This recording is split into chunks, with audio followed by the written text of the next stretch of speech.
જય શ્રી કૃષ્ણ ભક્તજનો, આજે હું તમને એક પ્રસંગ સંભળાવી રહી છું કે ભોળા ભાવે ભગવાનને ભજવાથી પણ ભગવાન મળે છે. તો ચાલો આપણે સાંભળીએ એક પ્રસંગ. એનું નામ ગોપાળ. એ ગાયો ચરાવતો હતો. આખો દિવસ ગાયોની સાથે જંગલમાં જ રહેતો હતો. સીધો સાદો ભલો ભોળો ગોપાળ ગામથી, સમાજથી અને સંસારથી પણ દૂર રહી જીવન વિતાવતો. પ્રખર પંડિતની પાસે બેસી તેણે કોઈ વખત કથા વાર્તા સાંભળી નહોતી. કોઈ એકાંત ખૂણે બેસી તેણે જ્ઞાનની ભૂખ ભાંગવા શાસ્ત્રોનું અધ્યયન કર્યું નહોતું. જીવનને ધરમૂળમાંથી ફેરવી નાખે એવી કોઈ ચોટ પણ તેને લાગી નહોતી. પણ એક નાની સામાન્ય ગણાતી સમજ માનવને ભવસાગર પાર કરવામાં ખૂબ ઉપયોગી નીવડે છે. ગોપાલના જીવનને ધન્ય બનાવે એવી એક સમજ એનામાં હતી, અને તે હતી પ્રભુના પવિત્ર નામ સ્મરણમાં અખંડ વિશ્વાસ. જંગલમાં રખડતા, ખાતા પીતા, સૂતા બેસતા અહોનિશ પ્રભુના નામની એ ધૂન લગાવ્યા કરતો. એ ધૂનની લગ્ની શા માટે ન લાગે? લગ્ની લાગે એવા વાતાવરણમાં તો એ જીવતો હતો. ઉગતો સૂર્ય પ્રભુના નામની યાદી આપતો. વહેતા ઝરણામાં પ્રભુના નામના પાઠો થતા. પંખીઓના કલરવમાં તેને હરિનામનો ધ્વનિ સંભળાતો. અને એ બધા વચ્ચે અહોનિશ રહેતો ગોપાલ શ્રદ્ધાપૂર્વક હરિના નામનું સ્તવન કર્યા કરતો. ઉંમર તો લગભગ 50 વર્ષની થઈ હતી. આ વર્ષો દરમિયાન નામોચ્ચારણાને સીમા રહી નહોતી. તેની સાથે ગાયો ચરાવતા બીજા ગોવાળો તેની મજાક કરતા. ગોપાળ, વૈકુંઠે જવાની કેડી આવી કે નહીં? ક્યાં ભગવાનનું વિમાન દેખાય છે કે નહીં? બીજા ગોવાળો આ મશ્કરી સાંભળી હસી પડતા. ઠાલો મફતનું નામ સાંભળી દુઃખી થાય છે. આ ટકોર ગોપાળને અસહ્ય લાગતી, પણ એ ચૂપ રહેતો, દૂર જતો રહેતો. પ્રભુ નામમાં તેની શ્રદ્ધા જ એનું રક્ષણ કરશે, એને આશ્વાસન આપશે અને શાંતિ આપશે. એ વિચારે ગોપાલ બમણા ઉત્સાહથી રામ રટન કરવા લાગતો. શાંત માણસને કનડવામાં બીજાઓને વધુ આનંદ આવે છે. ગોવાળિયાઓ રોજ ગોપાળની મજાક કરતા. એક દિવસ ત્યાંથી પસાર થતા મસ્ત સંતે મજાક સાંભળી અને થોભી ગયા. ગોવાળિયાઓએ કહ્યું, કેમ ભાઈ, પ્રભુ નામ લેવામાં કોઈ દોષ છે? દોષ તો નથી, એ અમે જાણીએ છીએ, પણ આ અમારો ગોપાળ ભગવાનના નામ પાછળ આદુ ખાઈને મંડી પડ્યો છે. એક પણ પળ ભગવાનનો છાલ છોડતો નથી. સંતે ગોપાલ તરફ જોયું. નરી સરળતાની મૂર્તિ જેવો, પાપના વિચારથી રહિત, મેલો ગેલો ભાવિક ભક્ત સામે હતો. સંતને તેની દયા આવી. ગોવાળને સંબોધી તેમણે કહ્યું, ભાઈઓ, પ્રભુના નામનો ઉચ્ચાર કરનારની મજાક ન હોય. ગોવાળો શાંત ચિત્તેને સાત્વિક ભાવે સાંભળી રહ્યા. અગ્નિના નાના તણખલા ઉપર પગ મૂકનાર દાજી જાય છે ને? ગોવાળોએ કબૂલ્યું, હા, પ્રભુનું નામ અગ્નિ સ્વરૂપ છે. એનો સ્પર્શ થતા મનુષ્યના પાપો ભસ્મ થઈ જાય છે. પાવન નામનું સ્મરણ કરનાર અંતે મહાસુખ પામે છે. આ ગોપાળ કોઈ મહાસુખ પામ્યો હોય એવું અમને જણાતું નથી. એક ગોવાળે હિંમત કરીને કહ્યું. એ હજી નામ સ્મરણને પ્રથમ પગથિયે ઊભો છે. એને કોઈ સાચો સતગુરુ મળી જશે એટલે એના ભવબંધનોનો તૂટતા વિલંબ થશે નહીં. ગોવાળો સાંભળીને શાંત રહ્યા. ગોપાળની મજાક કરવા માટે તેઓને સંતાપ થયો. ગોપાળની ક્ષમા માગતા હોય એવો ભાવ તેમના મોં ઉપર ઉપસી આવ્યો. ગોપાલ નજીક આવી સંત ચરણોમાં ઝૂકી પડ્યો. બાપજી, આપ જ મારા સદગુરુ બનો. મને દીક્ષા આપો અને સન્માર્ગે દોરો. સંતે ગોપાલ સામે પ્રેમભરી દ્રષ્ટિથી જોયું. જો ભાઈ, તારી ઈચ્છા હું પૂરી કરી શકીશ નહીં, છતાં નિરાશ ન થતો. તને સતગુરુ જરૂર મળી જશે. ક્યાં મળશે બાપજી? ક્યારે મળશે? ગોપાળની વ્યાકુળતા વધી રહી હતી.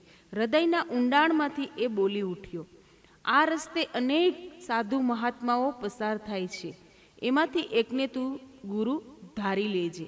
તારી જીવન નૈયા એમને સોંપી દેજે. એ તને ભવસાગર પાર કરી દેશે. આશાના ઉઘડતા ઉજાસ સામે ગોપાળ જોઈ રહ્યો. એ ગદગદિત બની ગયો.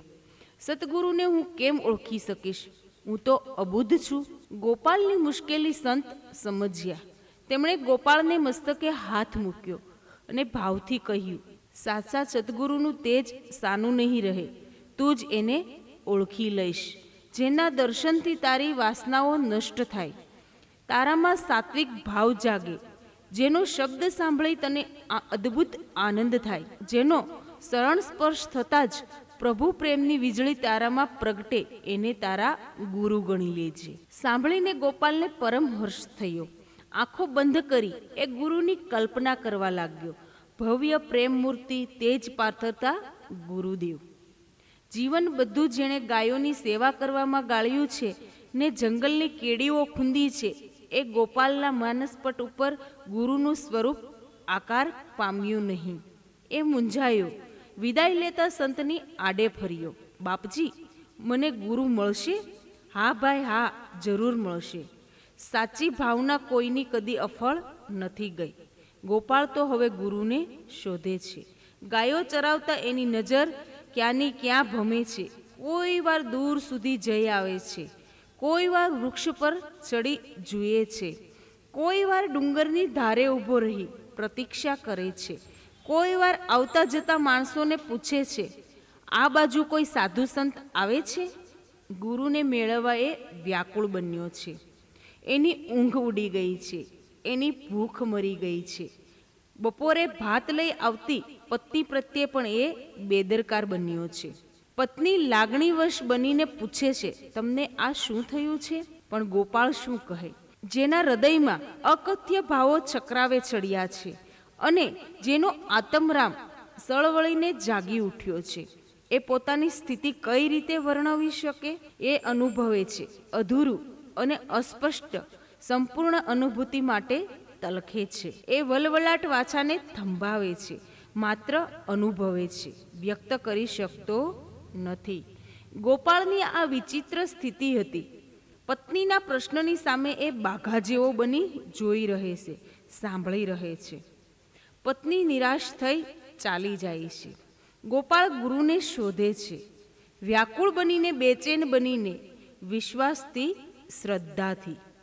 માનવોના હૃદયની સાચી ઉત્કંઠા ધારેલી વસ્તુ મેળવી શકે છે, તેમાં સંદેહ નથી.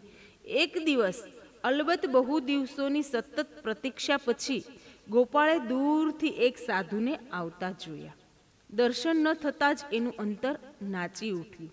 હર્ષથી એ પુલકિત બની ગયો. સંતે વર્ણવેલું તેજ એ સાધુના ચહેરા ઉપર ચમકતું હતું. એ જ એની હું ક્યારનોય રાહ જોઉં છું. ગુરુદેવનું સ્વાગત કરવા એ તત્પર બની ગયો. ગુરુદેવ તો હજી દૂર હતા.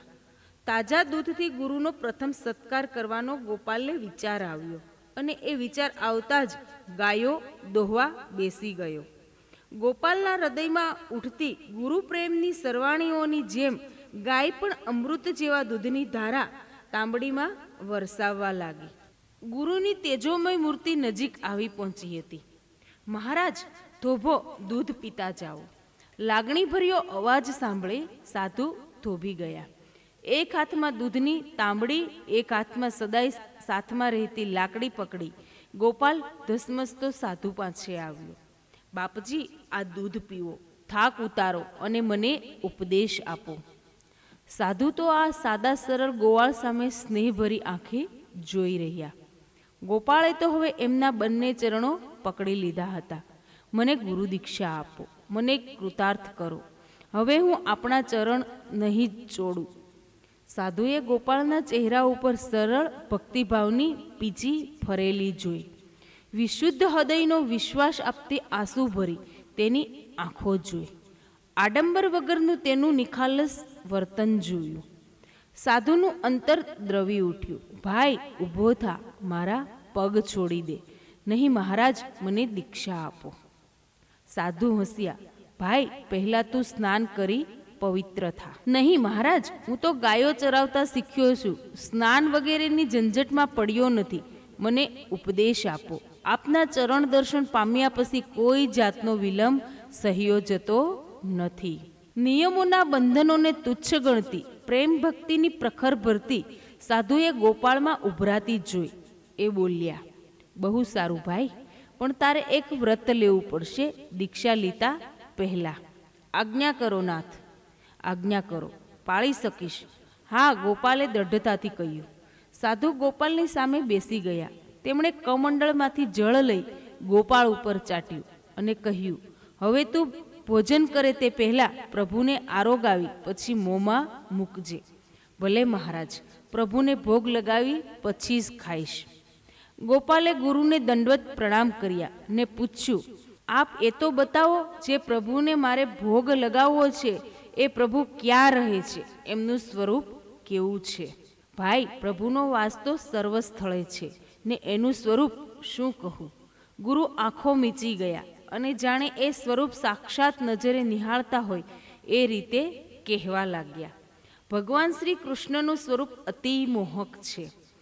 મેઘ શ્યામ એમનો રંગ છે, કમળશા એમના નેત્રો છે, પૂર્ણ ચંદ્ર જેવું તેજ તેમના મુખ ઉપર વિલચે છે. પીળું પિતાંબર તેમણે પહેર્યું હોય છે. મધુર ઓષ્ઠ પર ત્રિભુવનને ડોલાવે એવી મુરલી શોભતી હોય છે. હસે છે ત્યારે માનવીના જન્મ જન્માંતરના બંધનોને તોડે છે ને પરમ સુખ આપે છે. પ્રભુ, મને એવા દર્શન ક્યારે થશે? જેવી તારી સાધના, કહી ગુરુએ વધુમાં કહ્યું, તને મેં કહ્યું તે વ્રત પાળીશ તો પ્રભુ મળી જશે. પ્રભુ કૃપાથી તારું કલ્યાણ વ્રત પાલનથી જ થશે. ગોપાળને પરમ આનંદ થયો. ગોપાળે આપેલું દૂધ ગુરુએ પીધું, હૃદયથી આશીર્વાદ આપ્યા અને એ રવાના થઈ ગયા. ગોપાળે લીધેલા વ્રતની જાણ કોઈને નહોતી. સ્ત્રી ભાત લઈને આવી, આપીને રોજની જેમ ચાલી ગઈ. ગોપાળ તો પોતાના વિચારમાં મુગ્ધ હતો. ગુરુએ તેને કહ્યું હતું કે પ્રભુ તો સર્વ સ્થળે છે. એ આંખો ફાડીને ચોમેર ઘૂમીને પ્રભુ દર્શનની આશા સેવી રહ્યો હતો. છતાં ગુરુએ વર્ણવેલા દયાઘન મુરલીધારીના દર્શન ન થતા એ અંતરમાંથી અવાજ ઉઠતો હતો, મને દર્શન કેમ થતા નથી? ગુરુએ કહ્યું છે. ગુરુના કથન ઉપર તો એને અપાર શ્રદ્ધા હતી. ગુરુ વાક્ય કદી અસત્ય ન હોય એવો એને વિશ્વાસ હતો. એ મૂંઝાતો હતો, મને કેમ પ્રભુ દર્શન નથી થતા? પ્રભુ દર્શન તો ન થયા, પણ ભાતની પોટલી મૂકીને સ્ત્રી ચાલી ગઈ હતી. તે પોટલી ઉપર નજર પડી. એ એકદમ ઉપાડી લીધી. આશાવળી જાગી ઉઠી. એકાંત સ્થળે તેણે પોતે પોટલી મૂકી. ખાખરાના પાન લઈ આવી, તેની મજાની પતરાળી બનાવી, જળ છાંટી તેને શુદ્ધ કરી. પત્ની જે જે ખાવાનું આપી ગઈ હતી તે તેણે પતરાળી ઉપર મૂક્યું અને ગુરુની આજ્ઞા પ્રમાણે બે હાથ જોડી કહેવા લાગ્યો, પ્રભુ આરોગો. ગુરુદેવની આજ્ઞા છે કે આપને જમાડ્યા પછી જે કંઈ બચે તે મારે ખાવાનું છે. ગોપાલ તો ગોવિંદનું નામ સ્મરણ કરવા લાગ્યો. કલાક પૂરો થયો, 2 કલાક થયા, મધ્યાહન ડૂબી ગયો, સંધ્યા થઈ. પતરાળીમાં ભોજન જેમનું તેમ પડ્યું છે. દયાળુ, જમો, મારા ઉપર દયા કરો. આપ ભોજન નહીં લ્યો ત્યાં સુધી મારાથી જમાશે નહીં. ગુરુની આજ્ઞા છે, મને ભૂખ લાગી છે. છતાં ગોવિંદ તો આવ્યા નહીં. ગોપાલને ભારે નિરાશા થઈ. તેની આંખો પાણીથી ભરાઈ ઉઠી. આપ નહીં આરોગો તો હું ભૂખ્યો રહીશ. સૂર્યનો રહ્યો સહ્યો પ્રકાશ પણ અદૃશ્ય થયો. કાળી રાત્રિ જામી ગઈ. ગોપાલે ભોજન ફેંકી દીધું.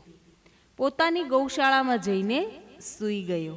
બીજે દિવસે વળી તેણે એની એ જ પ્રાર્થના શરૂ કરી, પ્રભુ આરોગો. આપ ભોજન નહીં લ્યો ત્યાં સુધી હું અન્નનો એક દાણો સુદ્ધા મોંમાં નહીં મૂકું. કૃપા કરો દયાળુ.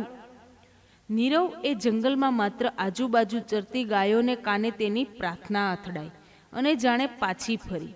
અંતરને વલોવી નાખે એવા આદ્ર સ્વરે વિનંતી કરી, આપ સર્વ સ્થળે છે, ઘટઘટમાં રમો છો, તો પછી મારી વિનંતી કેમ સ્વીકારતા નથી? આપ ભોગ નહીં સ્વીકારો ત્યાં સુધી ભૂખ્યો રહીશ. બીજે દિવસે પણ ગોપાલની સ્થિતિ આગલા દિવસ જેવી જ રહી. પ્રભુને કરેલી વિનંતી અફળ ગઈ.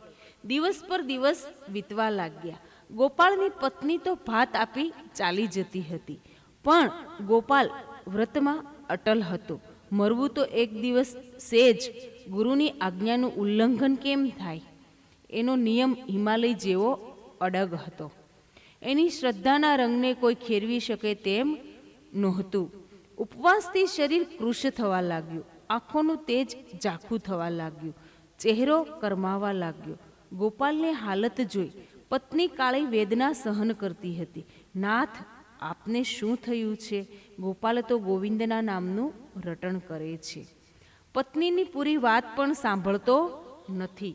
હું અહીં રહીશ, ઘેરે નહીં જાઉં. તમને આ સ્થિતિમાં કેમ છોડાય? પત્નીનો આગ્રહ પણ સકારણ હતો. ગોપાલને આજે 27મો ઉપવાસ હતો.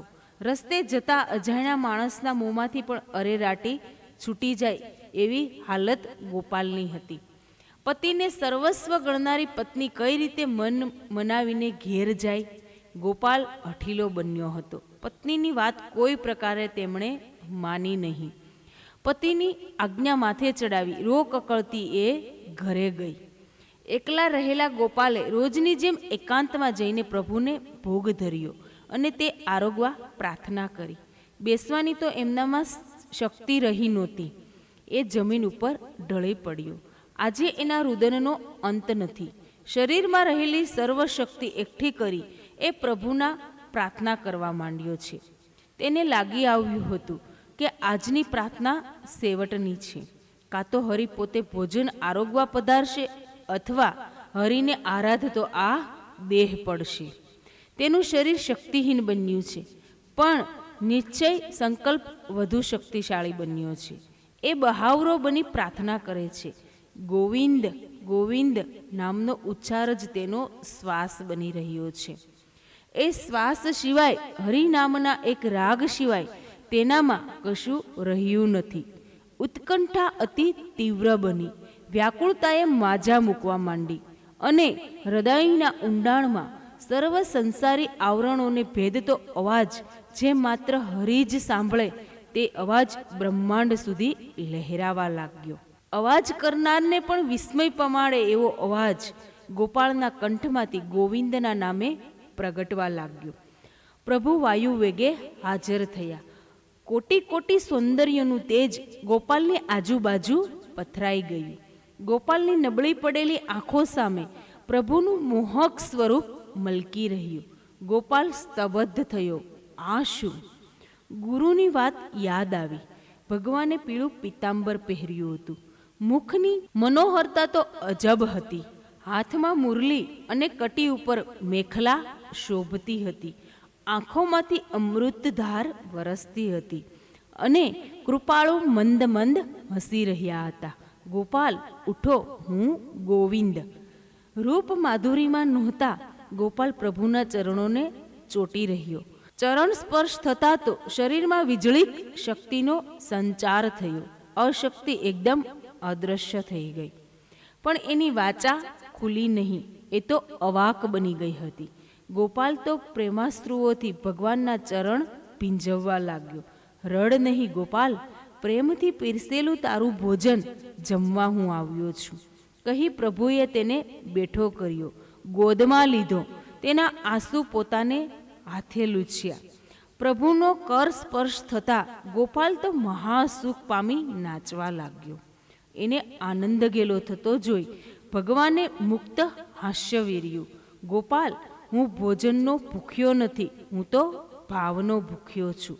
છતાં તને સંતોષ થાય તે માટે તારું નિવેદન કરેલું ભાવભર્યું ભોજન આરોગું છું.